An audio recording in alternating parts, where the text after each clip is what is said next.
On the surface, the Kennedy family seemed untouchable. They were America's royalty, wealthy, powerful, impossibly glamorous.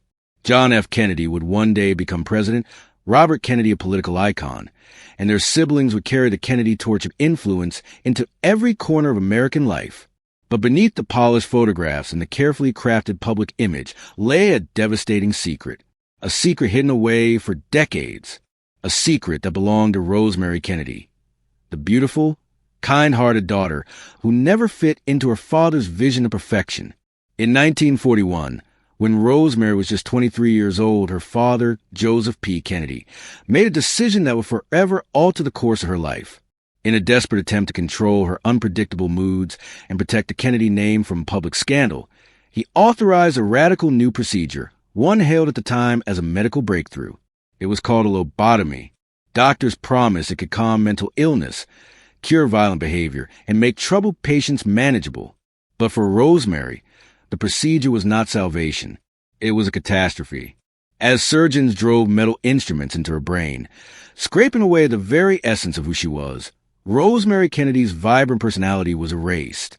The surgery left her unable to speak coherently, unable to walk without assistance, and mentally reduced to the capacity of a toddler.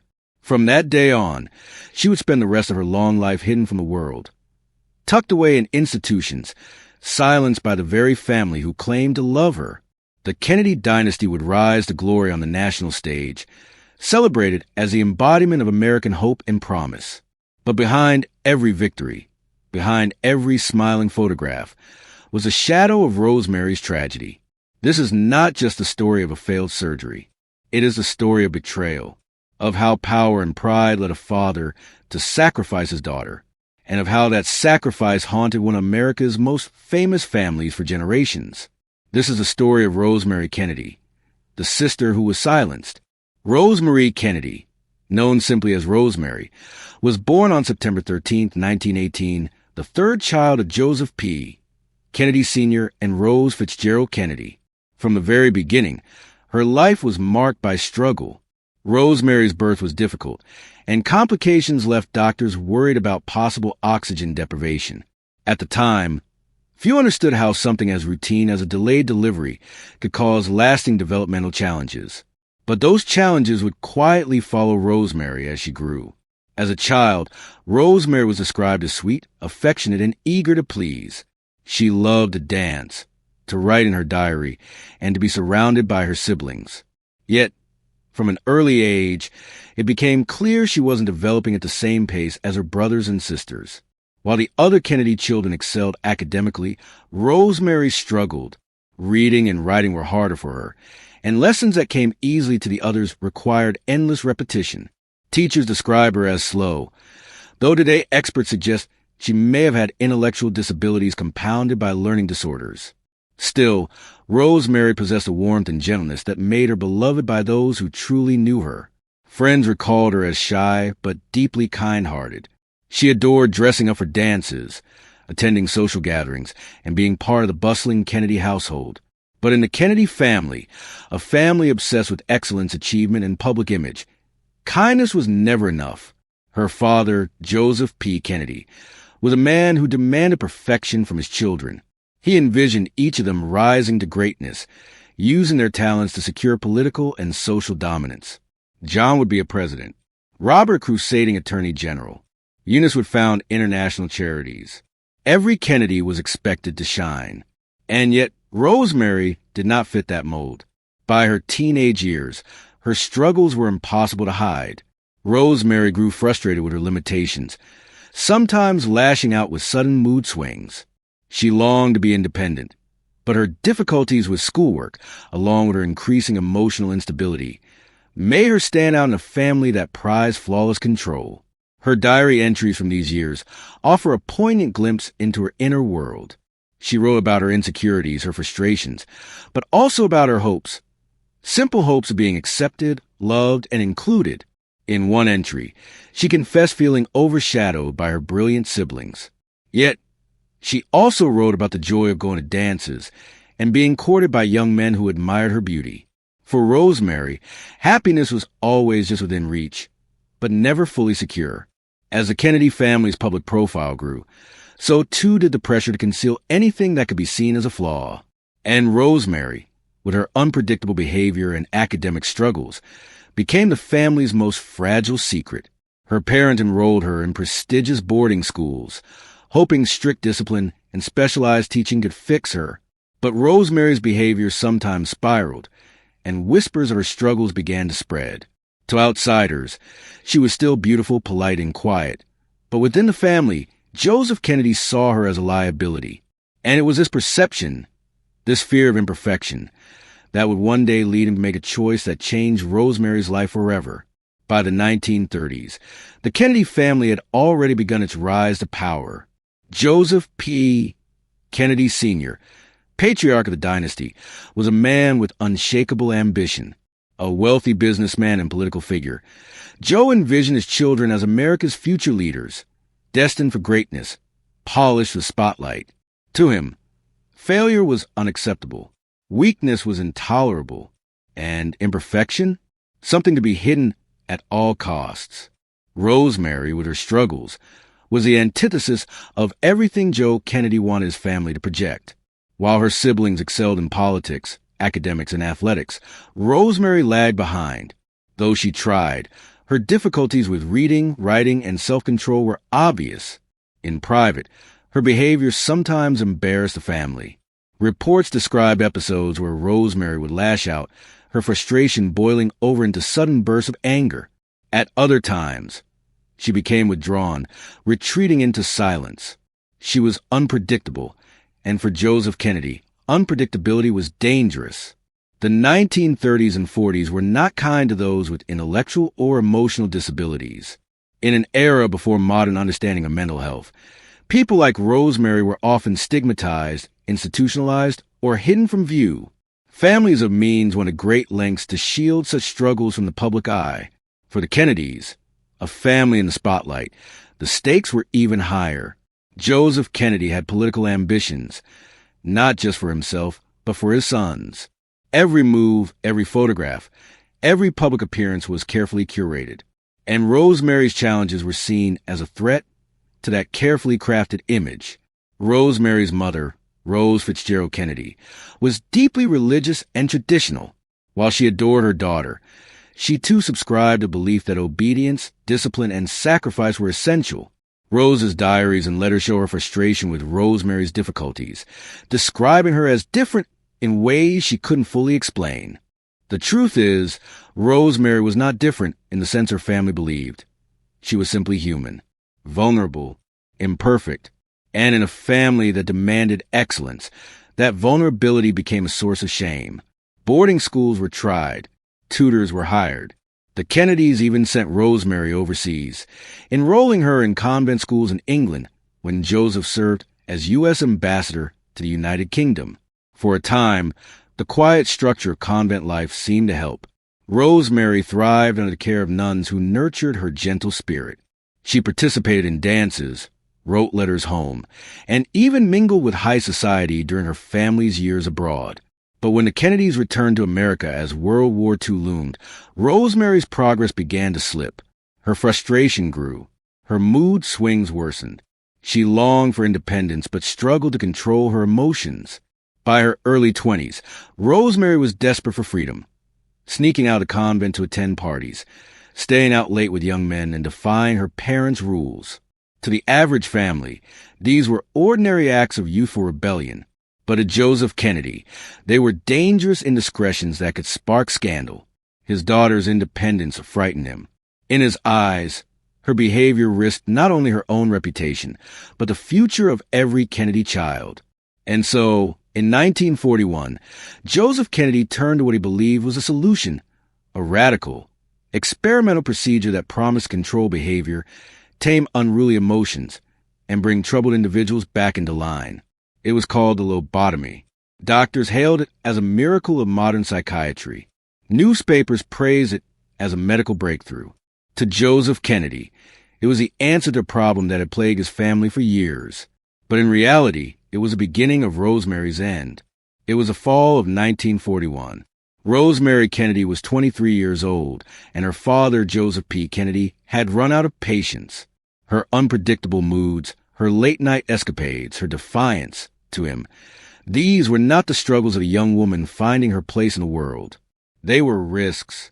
Risks that could shatter the Kennedy family's pristine reputation at a time when image meant everything. So, Joseph did what powerful men of his era often did. He sought a quick fix, a medical miracle.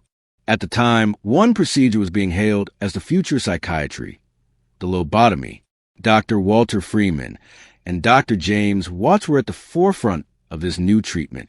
They promised families that a simple surgery could calm violent impulses, eliminate depression, and reset troubled minds. Freeman, in particular, was a charismatic salesman of the operation, describing it as life-changing. But the truth was darker. Lobotomies were crude, experimental, and poorly understood. The procedure involved severing connections in the prefrontal cortex of the brain, often using instruments inserted directly through the skull. Success stories were exaggerated. Failures were buried. Yet for Joseph Kennedy, desperate for control, the risks seemed worth it. He arranged for Rosemary to undergo the procedure, without informing her mother, Rose. On the day of the surgery, Rosemary was brought into the operating room. The atmosphere was clinical, detached. For the doctors, she was another patient. For Joseph, she was a problem to be solved. Dr. Watts and Dr. Freeman began by cutting into her brain tissue while she was still awake. To guide their work, they asked her to recite prayers and sing songs. As they sliced deeper, her voice began to falter. Her words slurred. She grew incoherent. And then she fell silent. The surgery had gone too far. Instead of calming her moods or sharpening her focus, the lobotomy had devastated Rosemary's mind. When it was over, she could no longer walk without help. Her speech was reduced to unintelligible murmurs. Her once lively personality was gone, replaced by the vacant stare of a young woman forever trapped in a childlike state. The Kennedys had not saved Rosemary. They had destroyed her. For Joseph Kennedy, the procedure that was supposed to protect the family's future had created a tragedy that could never be undone. Rosemary was no longer a young woman with dreams and desires. She had been reduced to someone who required constant care, incapable of independence, incapable of reclaiming the life that had been stolen from her. And so, just as quickly as she had been brought into the public eye, Rosemary was hidden away. Her story, her suffering, and her voice were silenced not just by the surgery, but by her own family's decision to erase her from history. When Rosemary Kennedy awoke after surgery, it was immediately clear that something had gone terribly wrong. Her words were garbled, her movements stiff and uncoordinated. She could no longer care for herself. The procedure that had promised hope had instead stripped away her independence, her personality, her very essence. The Kennedys, a family obsessed with power and public image, were horrified, but not by Rosemary's suffering, by what it might mean for them. Joseph Kennedy, the patriarch who had orchestrated the operation, made a decision that would shape Rosemary's fate for the rest of her life. He arranged for her to be placed in an institution, away from the public eye, away from friends, away even from most of her family. For decades, Rosemary would live in seclusion at a Catholic-run facility in Wisconsin. To outsiders, it was as though she had disappeared. Her name was rarely spoken. Her presence at family events, erased. While her brothers went on to become senators, war heroes, and even a president, Rosemary remained hidden in the shadows, her life quietly slipping away in obscurity. Her mother, Rose Kennedy, did not visit her for over 20 years. Some historians believe she was kept in the dark about the lobotomy until after it had already been performed. The betrayal cut so deep that when she finally did visit, the sight of Rosemary was too painful to bear. Meanwhile, Joseph Kennedy never spoke publicly about what he had done. He carried the weight of the decision silently, as though burying his daughter's tragedy could erase it. But for Rosemary, there was no erasing. She was trapped in the body of a grown woman with the mental capacity of a child. She required constant care for the rest of her life. The vibrant, spirited girl who once dreamed of independence had been reduced to a silent symbol of her father's ambition and fear. The lobotomy had not just stolen Rosemary's future. It had stolen her voice and, with it, her place in the Kennedy story.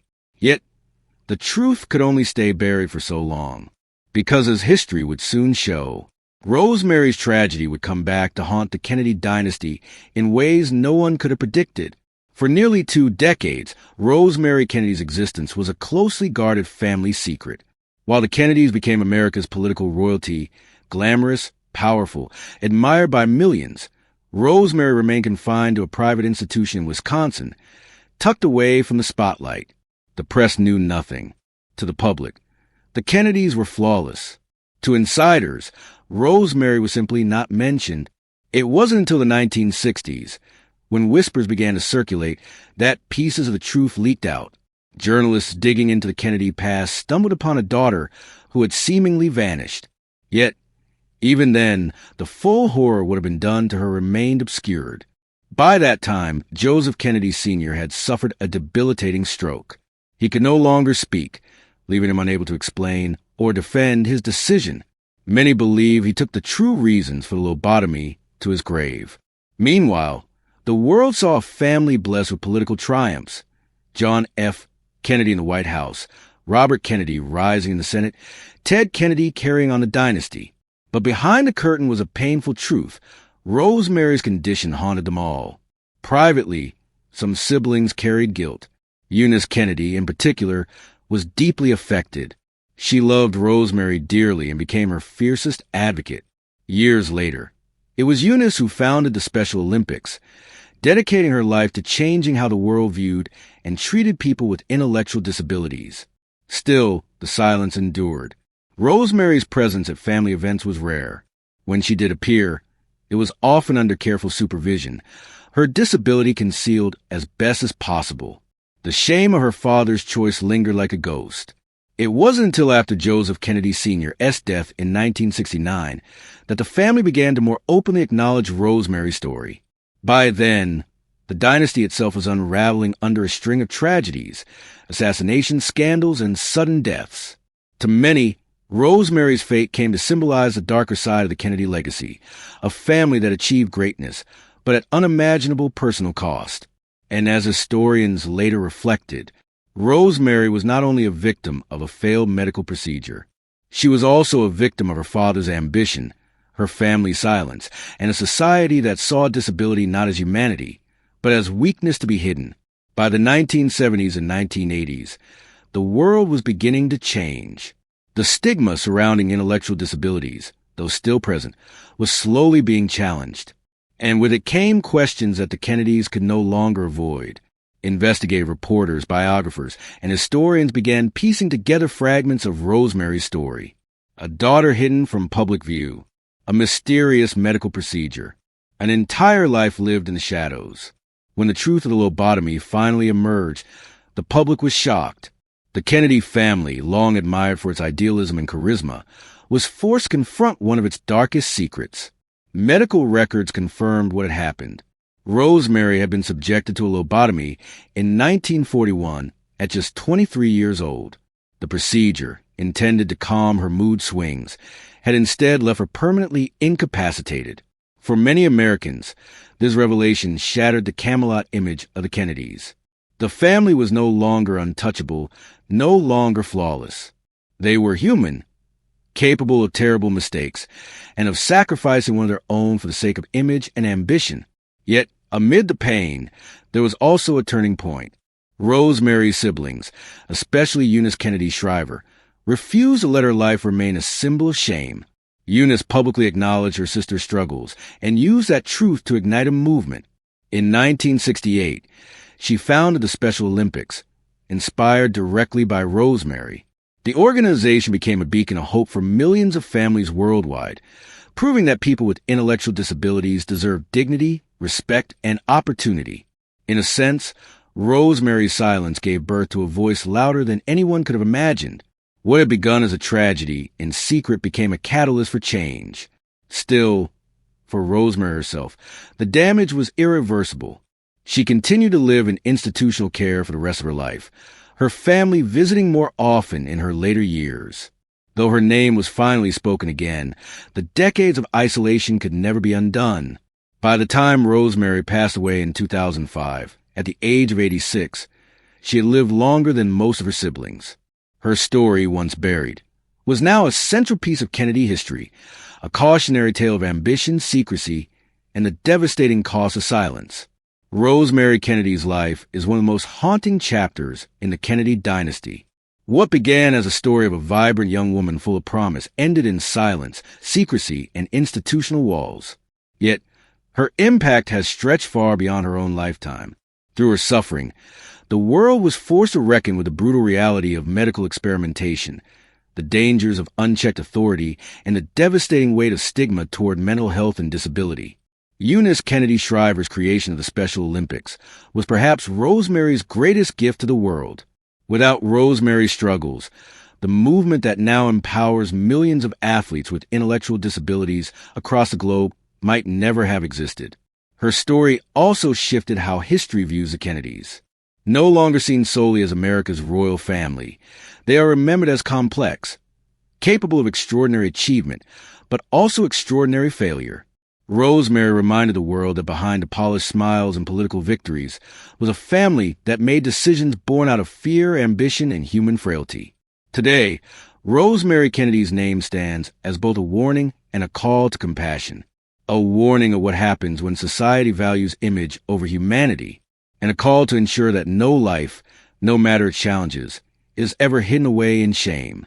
In the end, Rosemary's legacy is not a lobotomy, nor the silence that followed. It is the undeniable truth that she mattered, that her life, though marred by tragedy, helped reshape the way the world sees and values those who are different. And perhaps, in that way, she achieved more than her family ever intended.